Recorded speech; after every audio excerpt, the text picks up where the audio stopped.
The House of Mirth, by Edith Wharton. Book 2, Chapter 9. When Lily woke on the morning after her translation to the Emporium Hotel, her first feeling was one of purely physical satisfaction. The force of contrast gave an added keenness to the luxury of lying once more in a soft-pillowed bed and looking across a spacious, sunlit room at a breakfast-table set invitingly near the fire. Analysis and introspection might come later, but for the moment she was not even troubled by the excesses of the upholstery or the restless convolutions of the furniture. The sense of being once more lapped and folded in ease, as in some dense, mild medium impenetrable to discomfort, effectually stilled the faintest note of criticism. When, the afternoon before, she had presented herself to the lady to whom Carrie Fisher had directed her, she had been conscious of entering a new world. Carrie's vague presentiment of Mrs. Norma Hatch, whose reversion to her Christian name was explained as the result of her latest divorce, left her under the implication of coming from the West, with the not unusual extenuation of having brought a great deal of money with her. She was, in short, rich, helpless, unplaced, the very subject for Lily's hand. Mrs. Fisher had not specified the line her friend was to take. She owned herself unacquainted with Mrs. Hatch, whom she knew about through Melville Stancy, a lawyer in his leisure moments, and the Falstaff of a certain section of festive club life. Socially, Mr. Stancy might have been said to form a connecting link between the Gormer world and the more dimly lit region on which Miss Bart now found herself entering. It was, however, only figuratively that the illumination of Mrs. Hatch's world could be described as dim.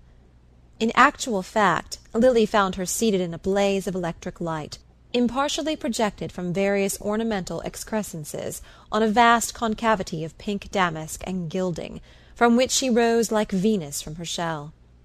The analogy was justified by the appearance of the lady, whose large-eyed prettiness had the fixity of something impaled and shown under glass. This did not preclude the immediate discovery that she was some years younger than her visitor, and that under her showiness, her ease, the aggression of her dress and voice, there persisted that ineradicable innocence which, in ladies of her nationality, so curiously coexists with startling extremes of experience. The environment in which Lily found herself was as strange to her as its inhabitants. She was unacquainted with the world of the fashionable New York hotel, a world overheated, over-upholstered, and overfitted with mechanical appliances for the gratification of fantastic requirements, while the comforts of a civilized life were as unattainable as in a desert.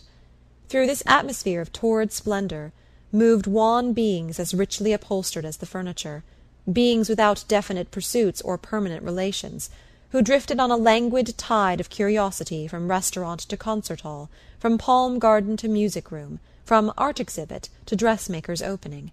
High-stepping horses or elaborately equipped motors waited to carry these ladies into vague metropolitan distances, whence they returned, still more wan from the weight of their sables, to be sucked back into the stifling inertia of the hotel routine.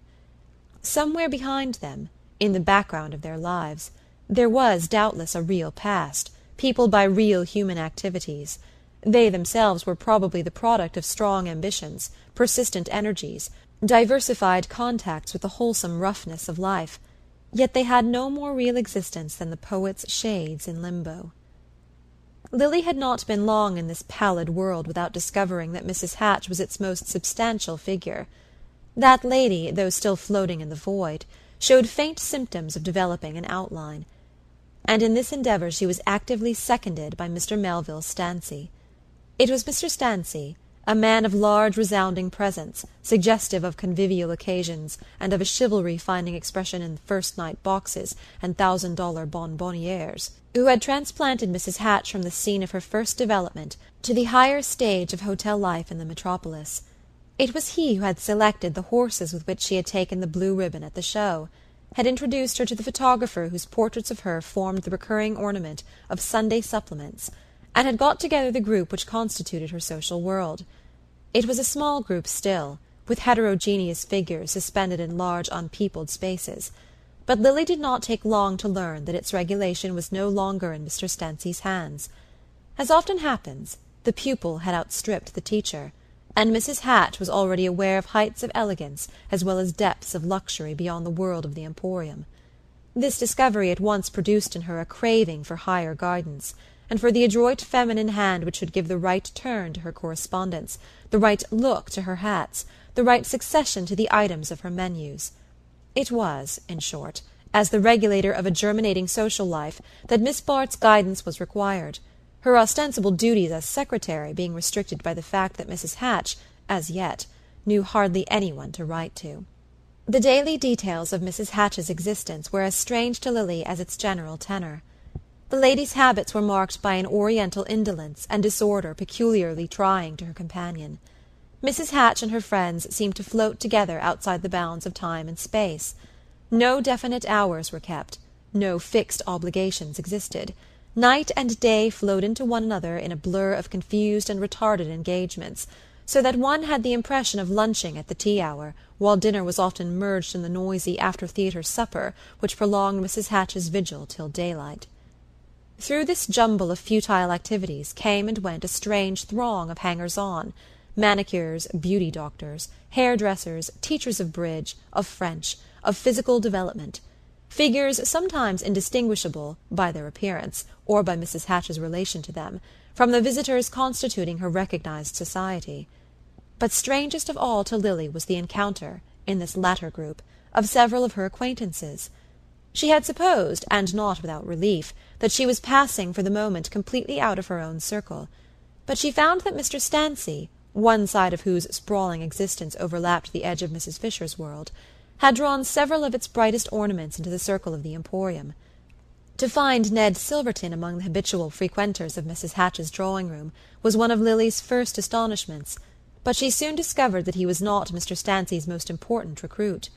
It was on little Freddy Van Osburgh, the small, slim heir of the Van Osburgh millions, that the attention of Mrs. Hatch's group was centred. Freddy, barely out of college, had risen above the horizon since Lily's eclipse, and she now saw with surprise what an effulgence he shed on the outer twilight of Mrs. Hatch's existence. This, then, was one of the things that young men "went in for" when released from the official social routine. This was the kind of previous engagement that so frequently caused them to disappoint the hopes of anxious hostesses. Lily had an odd sense of being behind the social tapestry, on the side where the threads were knotted and the loose ends hung. For a moment she found a certain amusement in the show, and in her own share of it. The situation had an ease and unconventionality distinctly refreshing after her experience of the irony of conventions. But these flashes of amusement were but brief reactions from the long disgust of her days. Compared with the vast gilded void of Mrs. Hatch's existence, the life of Lily's former friends seemed packed with ordered activities. Even the most irresponsible pretty woman of her acquaintance had her inherited obligations, her conventional benevolences, her share in the working of the great civic machine, and all hung together in the solidarity of these traditional functions. The performance of specific duties would have simplified Miss Bart's position, but the vague attendance on Mrs. Hatch was not without its perplexities. It was not her employer who created these perplexities. Mrs. Hatch showed from the first an almost touching desire for Lily's approval. Far from asserting the superiority of wealth, her beautiful eyes seemed to urge the plea of inexperience. She wanted to do what was nice, to be taught how to be lovely. The difficulty was to find any point of contact between her ideals and Lily's. Mrs. Hatch swam in a haze of indeterminate enthusiasms, of aspirations culled from the stage, the newspapers, the fashion journals, and a gaudy world of sport still more completely beyond her companion's ken. To separate from these confused conceptions those most likely to advance the lady on her way was Lily's obvious duty. But its performance was hampered by rapidly growing doubts. Lily was in fact becoming more and more aware of a certain ambiguity in her situation. It was not that she had, in the conventional sense, any doubt of Mrs. Hatch's irreproachableness. The lady's offences were always against taste rather than conduct. Her divorce record seemed due to geographical rather than ethical conditions, and her worst laxities were likely to proceed from a wandering and extravagant good nature. But if Lily did not mind her detaining her manicure for luncheon, or offering the beauty doctor a seat in Freddy Van Osburgh's box at the play, she was not equally at ease in regard to some less apparent lapses from convention. Ned Silverton's relation to Stancy seemed, for instance, closer and less clear than any natural affinities would warrant, and both appeared united in the effort to cultivate Freddy Van Osburgh's growing taste for Mrs. Hatch.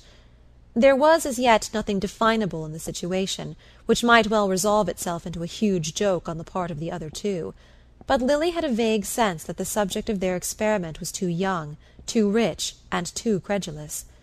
Her embarrassment was increased by the fact that Freddy seemed to regard her as cooperating with himself in the social development of Mrs. Hatch, a view that suggested, on his part, a permanent interest in the lady's future.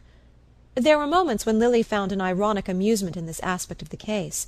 The thought of launching such a missile as Mrs. Hatch at the perfidious bosom of society was not without its charm. Miss Bart had even beguiled her leisure with visions of the fair Norma, introduced for the first time to a family banquet at the Van Osburghs.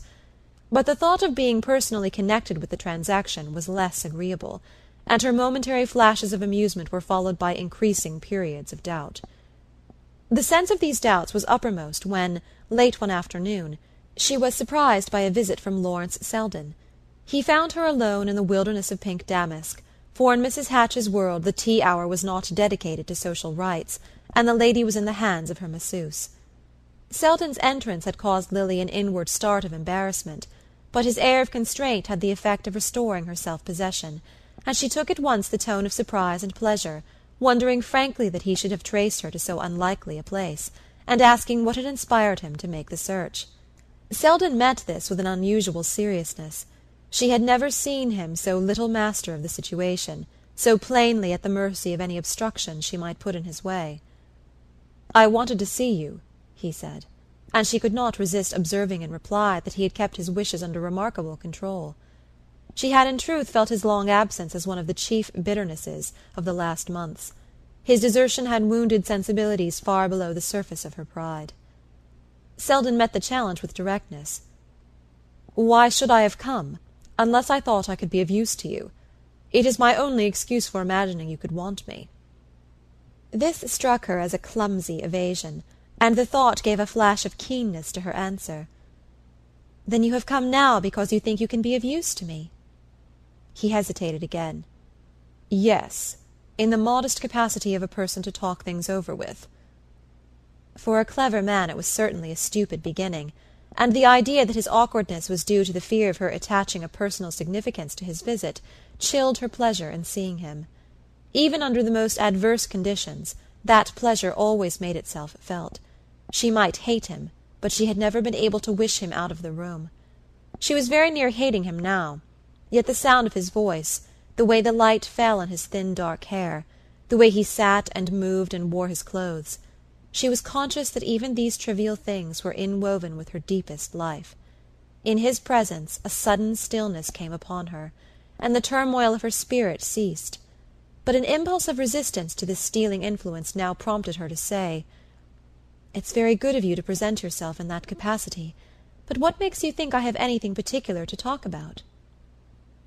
Though she kept the even tone of light intercourse, the question was framed in a way to remind him that his good offices were unsought, and for a moment Selden was checked by it. The situation between them was one which could have been cleared up only by a sudden explosion of feeling, and their whole training and habit of mind were against the chances of such an explosion.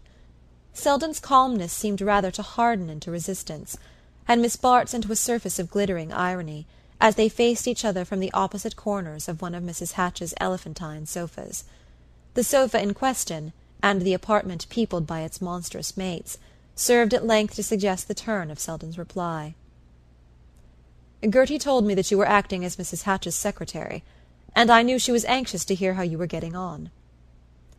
Miss Bart received this explanation without perceptible softening. "Why didn't she look me up herself, then?" she asked. "Because, as you didn't send her your address, she was afraid of being importunate." Selden continued with a smile. "You see no such scruples restrained me, but then I haven't as much to risk if I incur your displeasure." Lily answered his smile. "You haven't incurred it as yet, but I have an idea that you are going to." "That rests with you, doesn't it? You see my initiative doesn't go beyond putting myself at your disposal." "But in what capacity? What am I to do with you?" she asked in the same light tone. Selden again glanced about Mrs. Hatch's drawing-room. Then he said, with a decision which he seemed to have gathered from this final inspection, "You are to let me take you away from here." Lily flushed at the suddenness of the attack. Then she stiffened under it and said coldly, "And may I ask where you mean me to go?" "Back to Gertie in the first place, if you will. The essential thing is that it should be away from here."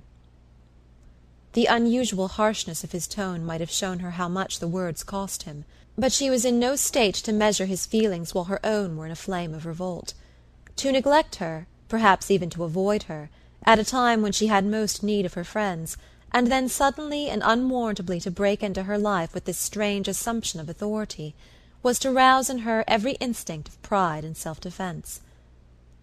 "I am very much obliged to you," she said, "for taking such an interest in my plans, but I am quite contented where I am, and have no intention of leaving." Selden had risen, and was standing before her in an attitude of uncontrollable expectancy. "That simply means that you don't know where you are," he exclaimed. Lily rose also, with a quick flash of anger. "If you have come here to say disagreeable things about Mrs. Hatch, it is only with your relation to Mrs. Hatch that I am concerned. My relation to Mrs. Hatch is one I have no reason to be ashamed of. She has helped me to earn a living when my old friends were quite resigned to seeing me starve." "Nonsense. Starvation is not the only alternative. You know you can always find a home with Gertie till you are independent again." "You show such an intimate acquaintance with my affairs that I suppose you mean till my aunt's legacy is paid." "I do mean that. Gertie told me of it," Selden acknowledged without embarrassment. He was too much in earnest now to feel any false constraint in speaking his mind. "But Gertie does not happen to know," Miss Bart rejoined, "that I owe every penny of that legacy." "Good God!" Selden exclaimed, startled out of his composure by the abruptness of the statement. "Every penny of it, and more too," Lily repeated.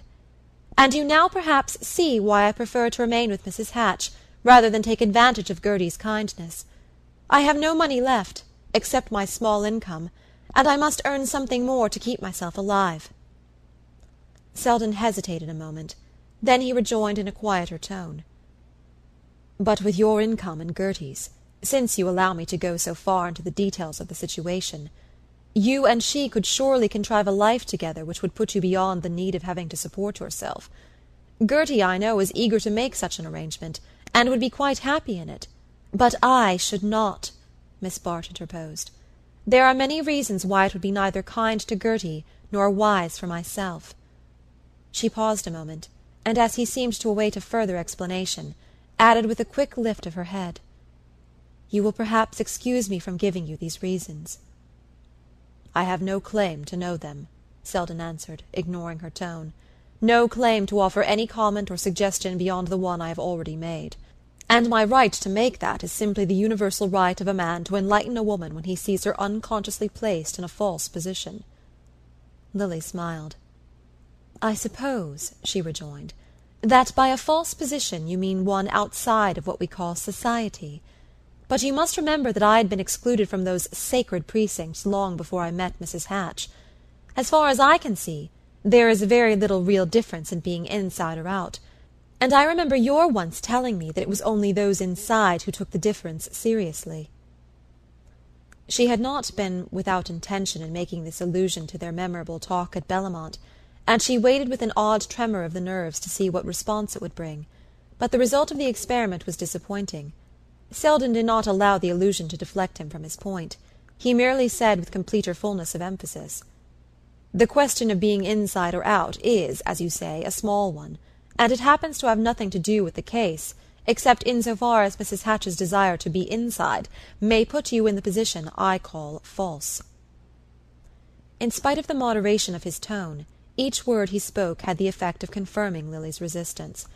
The very apprehensions he aroused hardened her against him. She had been on the alert for the note of personal sympathy, for any sign of recovered power over him, and his attitude of sober impartiality, the absence of all response to her appeal, turned her hurt pride to blind resentment of his interference.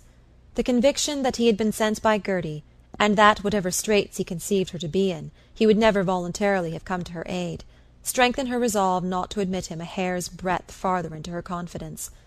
However doubtful she might feel her situation to be, she would rather persist in darkness than owe her enlightenment to Selden.